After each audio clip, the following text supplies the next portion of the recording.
Altas habilidades não é só sobre ser muito inteligente ou só sobre ter QI alto. E definitivamente não significa maturidade emocional garantida, tampouco sucesso garantido, né? Então hoje, nesta sessão, eu quero te explicar sobre o que realmente é alta habilidade.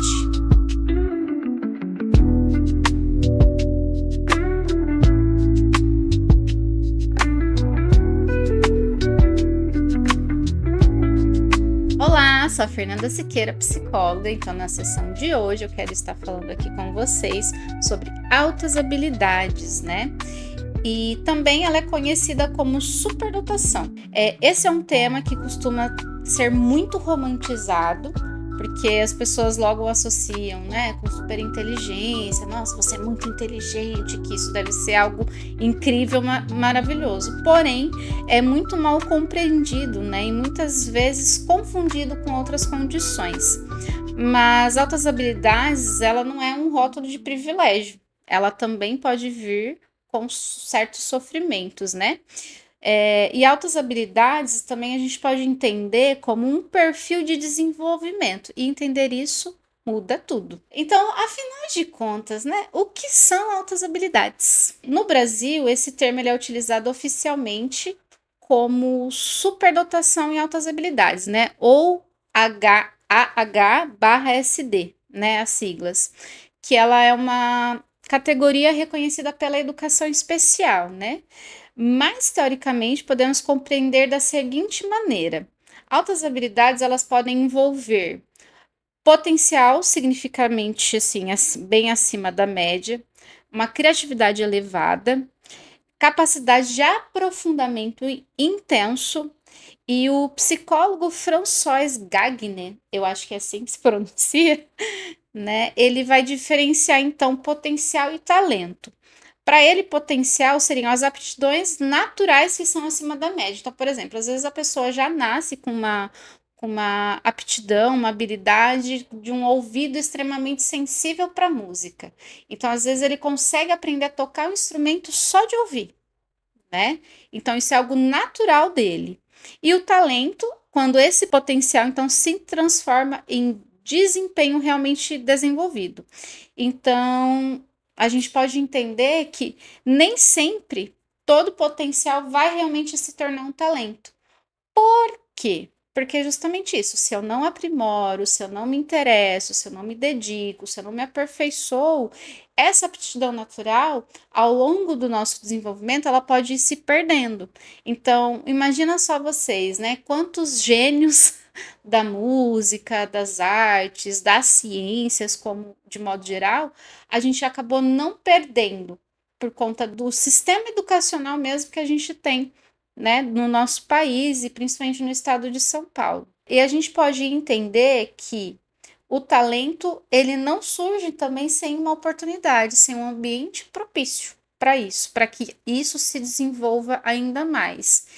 E a gente não precisa dizer que altas habilidades, superdotação, é uma questão só de inteligência, porque elas podem estar aparecendo em diferentes áreas. Claro que na parte intelectual ela pode estar aparecendo, né? Na acadêmica específica, na área musical, na área artística, na questão de liderança, na criatividade, na psicomotricidade. Então, a gente encontra aí pessoas com uma performance esportiva acima da média. Então, se você pegar os próprios recordes, né, de pessoas que correm, por exemplo, ou saltos à distância, eles desenvolvem esse talento, né?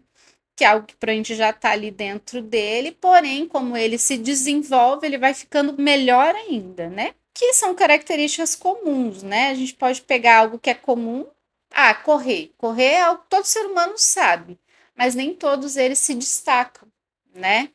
Então, pessoas que têm altas habilidades esportivas, por exemplo, elas vão sempre se destacar além da média. A gente também pode pensar na questão sobre o pensamento rápido e profundo, uma curiosidade intensa. Então, normalmente, as pessoas que têm altas habilidades, né, barra superdotação, elas são pessoas bastante curiosas, assim, elas querem entender, né, saber, conhecer, se aprofundar. Ela pode ter também uma questão de uma sensibilidade emocional muito elevada, questiona-se constantemente. Perfeccionismo também é uma das características, né? E muitos, eles podem apresentar uma sensação de não pertencimento, tipo, eu não me encaixo em lugar nenhum, né? Eu posso até transitar em vários grupos sociais, mas ainda assim eu não sinto que eu pertenço a algum lugar ou a algum deles, né? É aquele assim, eu sou de todo mundo, mas nem todo mundo é meu, né? E eles também, né, muitos vão apresentar o que a literatura chama de intensidades emocionais. Então, são pessoas que, no aspecto emocional, elas são muito mais intensas do que a grande maioria das pessoas. Então, algo que, se ele vai experimentar alegria, por exemplo, vai ser uma alegria bem exagerada. Se é uma tristeza, vai ser uma tristeza bem mais exagerada, né? Então, isso significa que ele realmente pode sentir tudo de uma forma muito mais intensa, tanto, né, ali no entusiasmo, mas também na frustração. Então, são pessoas que têm dificuldade na própria autorregulação emocional, principalmente quando a gente fala de crianças e adolescentes que ainda estão nesse processo de desenvolvimento cognitivo, emocional, né? Então, altas habilidades, elas não são consideradas, né? Nem a altas habilidades, nem a superdotação, são consideradas como um transtorno mental. Então, o DSM ele não reconhece a superdotação e altas habilidades como um transtorno. Também não é garantia de sucesso, né? Porque a pessoa tem essa habilidade elevada, significa que ela vai ser bem sucedida na vida, né? Que ela vai conseguir ser milionária, vamos dizer assim, ter muito dinheiro e fazer sucesso. Porque hoje a sociedade olha para o sucesso mais no aspecto financeiro, né? Às vezes a pessoa pode ser bem sucedida na vida pessoal dela, porque ela se realiza, ela faz aquilo que ela gosta e tudo mais. Também não é ausência de sofrimento, por mais que ainda não é considerado como um transtorno mental, não significa que está passível de não sofrer, tipo, não está, tipo assim, isento desse não sofrimento. Até porque se são pessoas que sentem as coisas, né, as emoções de uma maneira muito intensa e profunda, obviamente, quando elas experimentam sentimentos, né, emoções mais difíceis, vai ser de uma forma muito maior do que a grande maioria das pessoas.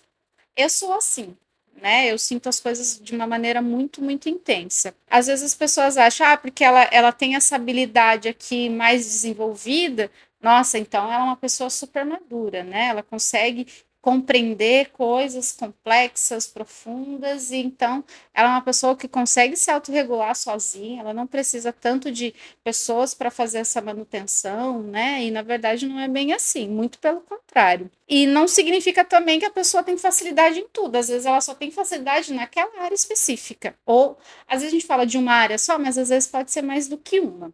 Reafirmando, né? O DSM-5 ele não classifica como um diagnóstico, porque não é um transtorno, né? Ainda não é considerada como um transtorno.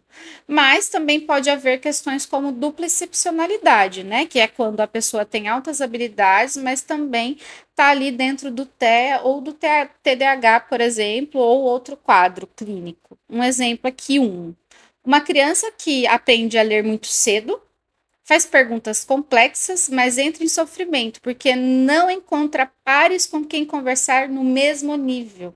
Então, imagina só para essa criança, que ali com 3, 4, 5 anos já aprendeu a ler.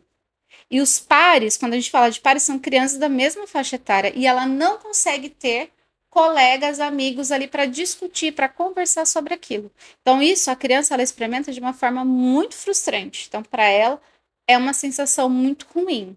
Aí um outro exemplo aqui de um adolescente que questiona professores, mas não por desrespeito, né? Mas porque precisa compreender a lógica profunda das coisas e é visto como desafiador.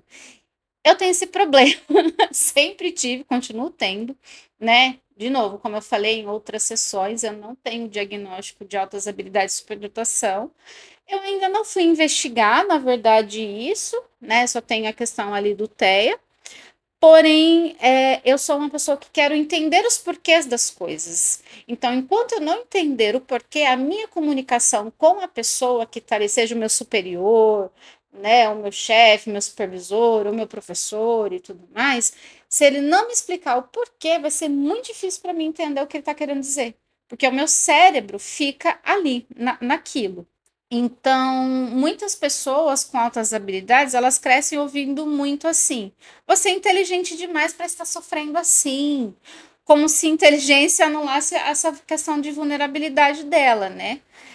Mas a capacidade cognitiva dela não vai proteger ela contra a solidão, nem contra a ansiedade, nem contra a frustração, porque se ela não é acolhida, se ela não é compreendida, e se o potencial que ela tem não é desenvolvido, ela acaba virando peso. Então, essa alta habilidade dela, essa coisa que ela tem muita facilidade de fazer e de executar, acaba se tornando um peso, porque socialmente não é bem recebido, não é bem acolhido. Muitas vezes as pessoas além como arrogante, metida, né, tem esses rótulos, né? Então, eu queria só dar uma indicaçãozinha para você entender um pouquinho mais de um filme que chama Gênio Indomável. Eu acredito que ele deve estar na Netflix. Ele é muito bom para você entender mais sobre essa questão da superdotação. Então, para a gente ir encerrando essa sessão de hoje, eu queria dizer que, então, ter altas habilidades ou ser, né, ser uma pessoa superdotada, ter a superdotação, não é um troféu, né? Não é um grande prêmio para a pessoa que a possui. Na verdade, é uma forma intensa e profunda, sim, de perceber o mundo.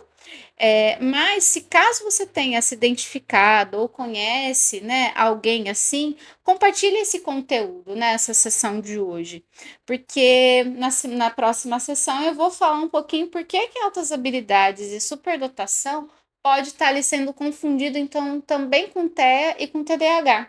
Porque tem sintomas ali, características que são muito semelhantes, mas tem fatores ali primordiais que vai separar um do outro. Então, se você gostou dessa sessão, curta, comenta, compartilha, me sigam, né? E se você tiver dúvidas, sugestões, fiquem à vontade, que vai ser um prazer para mim respondê-las, né? Então, até a próxima sessão.